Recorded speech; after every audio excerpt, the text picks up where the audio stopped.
41वां अध्याय। श्री कृष्ण का मथुरा जी में प्रवेश। श्री सुखदेव जी कहते हैं, परीक्षित, अक्रूर जी इस प्रकार स्तुति कर रहे थे। उन्हें भगवान श्री कृष्ण ने जल में अपने दिव्य रूप के दर्शन कराए और फिर उसे छिपा लिया। ठीक वैसे ही जैसे कोई नट अभिनय में कोई रूप दिखाकर फिर उसे पर्दे की ओट में छिपा दे। जब अक्रूर जी ने देखा कि भगवान का वह दिव्य रूप अंतर्धान हो गया, तब वे जल से बाहर निकल आए और फिर जल्दी जल्दी सारे आवश्यक कर्म समाप्त करके रथ पर चले आए। उस समय वे बहुत ही विस्मित हो रहे थे। भगवान श्री कृष्ण ने उनसे पूछा, चाचा जी, आपने पृथ्वी, आकाश या जल में कोई अद्भुत वस्तु देखी है क्या? क्योंकि आपकी आकृति देखने से ऐसा ही जान पड़ता है।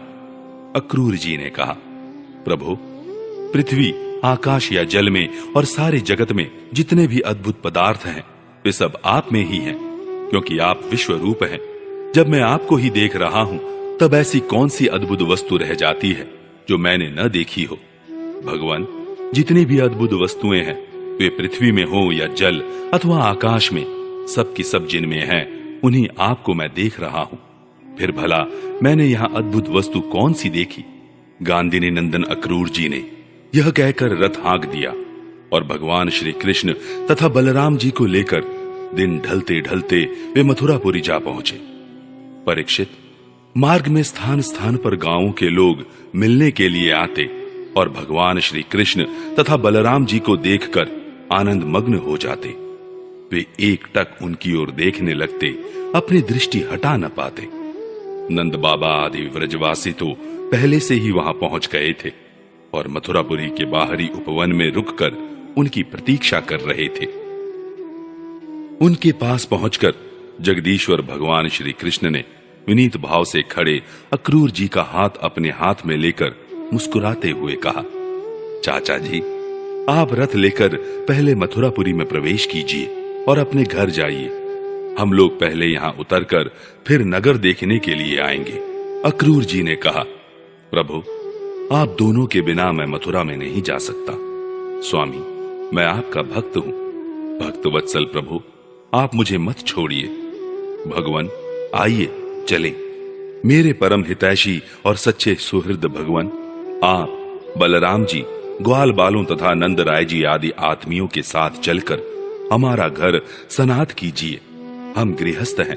आप अपने चरणों की धूलि से हमारा घर पवित्र कीजिए।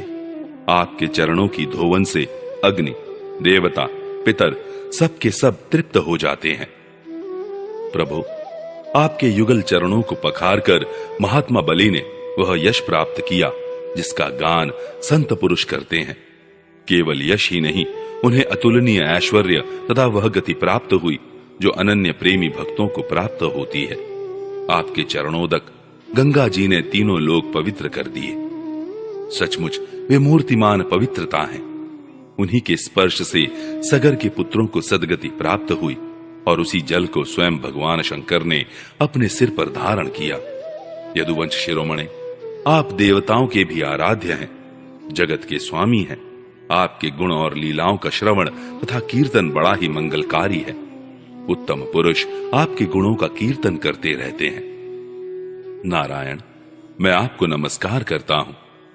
श्री भगवान ने कहा, चाचा जी, मैं दाऊ भैया के साथ आपके घर आऊंगा और पहले इस यदुवंशियों के द्रोही कंस को मारकर तब अपने सभी सुहृद स्वजनों का प्रिय करूंगा। श्री सुखदेव जी कहते हैं, परीक्षित, भगवान के इस प्रकार कहने पर अक्रूर जी कुछ अनमने से हो गए। उन्होंने पुरी में प्रवेश करके कंस से श्री कृष्ण और बलराम के ले आने का समाचार निवेदन किया और फिर अपने घर गए। दूसरे दिन तीसरे पहर बलराम जी और ग्वाल बालों के साथ भगवान श्री कृष्ण ने मथुरापुरी को देखने के लिए नगर में प्रवेश किया। भगवान ने देखा कि नगर के परकोटे में स्फटिक मणि के बहुत ऊंचे ऊंचे गोपुर तथा घरों में भी बड़े बड़े फाटक बने हुए हैं। उनमें सोने के बड़े बड़े किवाड़ लगे हैं और सोने के ही तोरण बने हुए हैं। नगर के चारों ओर तांबे और पीतल की चार दीवारी बनी हुई है। खाई के कारण और कहीं से उस नगर में प्रवेश करना बहुत कठिन है। स्थान स्थान पर सुंदर सुंदर उद्यान और रमणीय उपवन शोभायमान है। सुवर्ण से सजे हुए चौराहे, धनियों के महल, उन्हीं के साथ के बगीचे, कारीगरों के बैठने के स्थान या प्रजावर्ग के सभा भवन और साधारण लोगों के निवास गृह नगर की शोभा बढ़ा रहे हैं। वैदूर्य, हीरे, स्फटिक, नीलम, मूंगे, मोती और पन्ने आदि से जड़े हुए छज्जे, चबूतरे, झरोखे एवं फर्श आदि जगमगा रहे हैं। उन पर बैठे हुए कबूतर, मोर आदि पक्षी भांति भांति की बोली बोल रहे हैं। सड़क, बाजार, गली एवं चौराहों पर खूब छिड़काव किया गया है। स्थान स्थान पर फूलों के गजरे, जवारे, खील और चावल बिखरे हुए हैं। घरों के दरवाजों पर दही और चंदन आदि से चर्चित जल से भरे हुए कलश रखे हैं और वे फूल, दीपक, नई नई कोपलें, फल सहित केले और सुपारी के वृक्ष छोटी छोटी झंडियों और रेशमी वस्त्रों से भलीभांति सजाए हुए हैं। परीक्षित, वसुदेव नंदन भगवान श्री कृष्ण और बलराम जी ने ग्वाल बालों के साथ राजपथ से मथुरा नगरी में प्रवेश किया। उस समय नगर की नारियां बड़ी उत्सुकता से उन्हें देखने के लिए झटपट अटारियों पर चढ़ गईं। किसी किसी ने जल्दी के कारण अपने वस्त्र और गहने उल्टे पहन लिए। किसी ने भूल से कुंडल, कंगन आदि जोड़े से पहने जाने वाले आभूषणों में से एक ही पहना और चल पड़ी। कोई एक ही कान में पत्र नामक आभूषण धारण कर पाई थी, तो किसी ने एक ही पांव में पायजेब पहन रखा था। कोई एक ही आंख में अंजन आंज पाई थी और दूसरी में बिना आंजे ही चल पड़ी।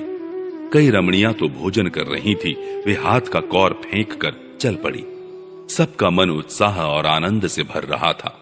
कोई कोई उबटन लगवा रही थी, वे बिना स्नान किए ही दौड़ पड़ी।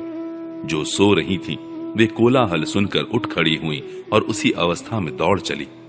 जो माताएं बच्चों को दूध पिला रही थीं, वे उन्हें गोद से हटाकर भगवान श्री कृष्ण को देखने के लिए चल पड़ी।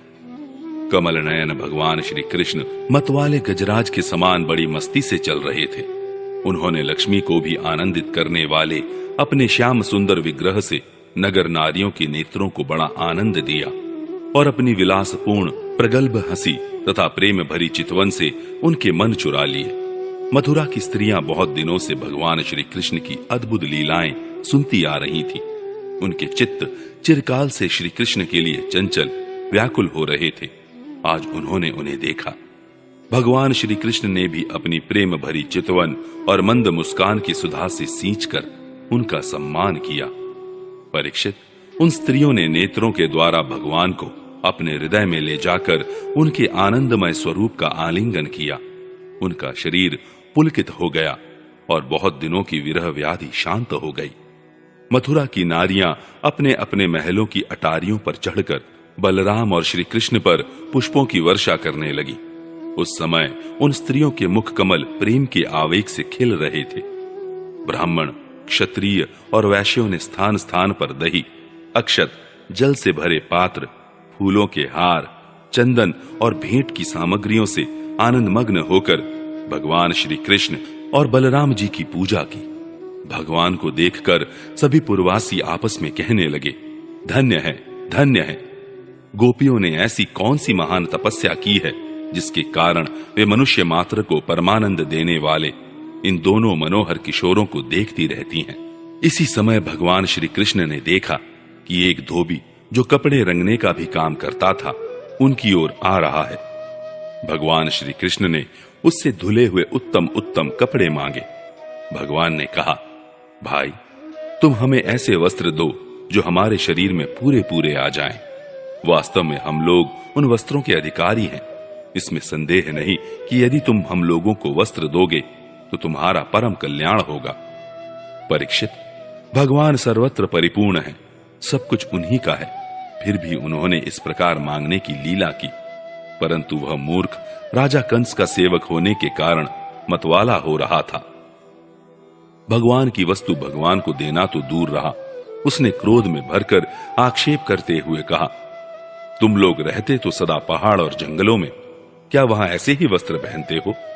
तुम लोग बहुत उद्दंड हो गए हो, तभी तो ऐसी बढ़ बढ़कर बातें करते हो। अब तुम्हें राजा का धन लूटने की इच्छा हुई है। अरे मूर्खों, जाओ, भाग जाओ। यदि कुछ दिन जीने की इच्छा हो तो फिर इस तरह मत मांगना। राज कर्मचारी तुम्हारे जैसे उच्छृंगलों को कैद कर लेते हैं, मार डालते हैं और जो कुछ उनके पास होता है छीन लेते हैं। जब वह धोबी इस प्रकार बहुत कुछ बहक बहक कर बातें करने लगा, तब भगवान श्री कृष्ण ने तनिक कुपित होकर उसे एक तमाचा जमाया और उसका सिर धड़ाम से धड़ से नीचे जा गिरा। यह देखकर उस धोबी के अधीन काम करने वाले सब के सब कपड़ों के गट्ठर वहीं छोड़कर इधर उधर भाग गए। भगवान ने उन वस्त्रों को ले लिया। भगवान श्री कृष्ण और बलराम जी ने मनमाने वस्त्र पहन लिए तथा बचे हुए वस्त्रों में से बहुत से अपने साथी ग्वाल बालों को भी दिए। बहुत से कपड़े तो वहीं जमीन पर ही छोड़कर चल दिए। भगवान श्री कृष्ण और बलराम जब कुछ आगे बढ़े तब उन्हें एक दर्जी मिला। भगवान का अनुपम सौंदर्य देखकर उसे बड़ी प्रसन्नता हुई। उसने उन रंग बिरंगे सुंदर वस्त्रों को उनके शरीर पर ऐसे ढंग से सजा दिया कि वे सब ठीक ठीक फब गए। अनेक प्रकार के वस्त्रों से विभूषित होकर दोनों भाई और भी अधिक शोभायमान हुए। ऐसे जान पड़ते मानो उत्सव के समय श्वेत और श्याम गज शावक भलीभांति सजा दिए गए हों। भगवान श्री कृष्ण उस दर्जी पर बहुत प्रसन्न हुए। उन्होंने उसे इस लोक में भरपूर धन संपत्ति, बल ऐश्वर्य, अपनी स्मृति और दूर तक देखने सुनने आदि की इंद्रिय संबंधी शक्तियां दी और मृत्यु के बाद के लिए अपना सारूप्य मोक्ष भी दे दिया। इसके बाद भगवान श्री कृष्ण सुदामा माली के घर गए। दोनों भाइयों को देखते ही सुदामा उठ खड़ा हुआ और पृथ्वी पर सिर रखकर उन्हें प्रणाम किया। फिर उनको आसन पर बैठाकर उनके पांव पखारे, हाथ धुलाए और तदनंतर ग्वाल बालों के सहित सबकी फूलों के हार, पान, चंदन आदि सामग्रियों से विधिपूर्वक पूजा की। इसके पश्चात उसने प्रार्थना की, प्रभु, आप दोनों के शुभागमन से हमारा जन्म सफल हो गया, हमारा कुल पवित्र हो गया। आज हम पितर, ऋषि और देवताओं के ऋण से मुक्त हो गए। वे हम पर परम संतुष्ट हैं। आप दोनों संपूर्ण जगत के परम कारण हैं। आप संसार के अभ्युदय, उन्नति और निःश्रेयस मोक्ष के लिए ही इस पृथ्वी पर अपने ज्ञान, बल आदि अंशों के साथ अवतीर्ण हुए हैं। यद्यपि आप प्रेम करने वालों से ही प्रेम करते हैं, भजन करने वालों को ही भजते हैं, फिर भी आपकी दृष्टि में विषमता नहीं है, क्योंकि आप सारे जगत के परम सुहृद और आत्मा हैं। आप समस्त प्राणियों और पदार्थों में समरूप से स्थित हैं। मैं आपका दास हूं। आप दोनों मुझे आज्ञा दीजिए कि मैं आप लोगों की क्या सेवा करूं। भगवान, जीव पर आपका यह बहुत बड़ा अनुग्रह है। पूर्ण कृपा प्रसाद है कि आप उसे आज्ञा देकर किसी कार्य में नियुक्त करते हैं। राजेंद्र, सुदामा माली ने इस प्रकार प्रार्थना करने के बाद भगवान का अभिप्राय जानकर बड़े प्रेम और आनंद से भरकर अत्यंत सुंदर सुंदर तथा सुगंधित पुष्पों से गुथे हुए हार उन्हें पहनाए।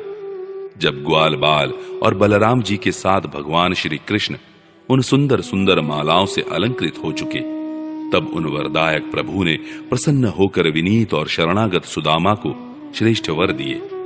सुदामा माली ने उनसे यह वर मांगा कि प्रभु, आप ही समस्त प्राणियों की आत्मा है।